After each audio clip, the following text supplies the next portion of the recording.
क्या mail breast एक common चीज़ है, एक कॉमन मसला है आजकल जो मेल हजरात इनकाउंटर करते हैं, और इसकी क्या क्या ट्रीटमेंट हो सकती है? अस्सलाम वालेकुम। हमने नोटिस किया है कि 92% व्यूज़ हमारे पास ऐसे लोगों की तरफ से आते हैं जिन्होंने हमारे चैनल को सब्सक्राइब नहीं किया।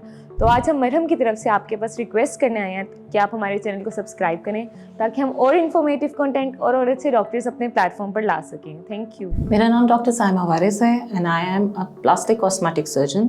अगर आप अपने किसी भी कॉस्मेटिक प्रॉब्लम के लिए मुझसे कंसल्ट करना चाहते हैं तो दिए गए लिंक पे क्लिक करें ऑनलाइन या फिजिकल कंसल्टेशन के लिए। मेल ब्रेस्ट, जिसको हम गायनेकोमेसिया भी कहते हैं, इसके सर्टेन फैक्टर्स और बहुत सारे मल्टीपल फैक्टर्स हैं जो इफ़ेक्ट करते हैं, और हम पहले असेसमेंट में यही देखते हैं कि वेदर दैट इज़ मेडिकली, क्या कोई आप ऐसी मेडिसिन तो नहीं ले रहे जो आपको ये प्रॉब्लम क्रिएट कर रहा है, कोई इंटरनल पैथोलॉजी आपकी तो नहीं है बॉडी के अंदर, कोई हार्मोन्स ऐसे सिक्रीट हो रहे हो उनको देखना होता है, और कुछ डाइटरी फैक्टर्स आपके या लाइफस्टाइल आपकी ऐसी है जिसमें smoking and all that factors आ जाते हैं, तो ये सब हमने असेस करने होते हैं।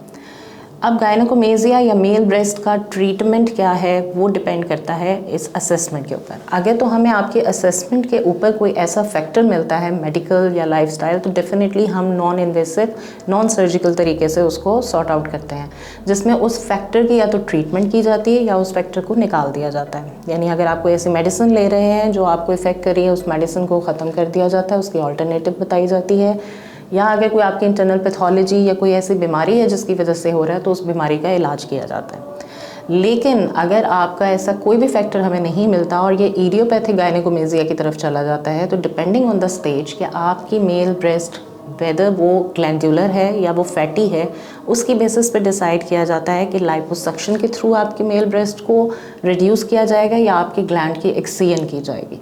सो ये सब कुछ डिपेंड करता है आपकी असेसमेंट के ऊपर। एंड येस, इसका ट्रीटमेंट बहुत सिंपल और इजीली अवेलेबल है।